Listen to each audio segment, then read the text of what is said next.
अवघड कोणी न करी सांगत. लोकांना पत्र टाकायला तर वेळ नाही. ती लिहायचं कधी, जायचं कधी, ती मिळायचं कधी, त्याचं उत्तर यायचं कधी.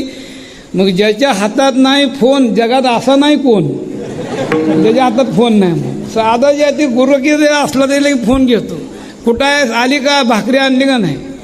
अशा अवघड कोणी न करी सांगत. ज्ञानोबा आहे, नामदेव आहे म्हणले. मग अशी जर काय परिस्थिती आणला, सोप्यात सोपं कोणतं असेल, भगवत नामचिंतन येते, नामसंकीर्तन याच्याशिवाय दुसरं कोणतं साधन नाही. मग सर्वानुमताने जे ते फळाची स्थापना करून, शिंपियाचा पोर एक खेळिया नामा, तेने विठ्ठल वसवंत केला रे. आपल्या सवंगडी शिकवून घ्याई, त्यांनी सतत फळ जागविला रे.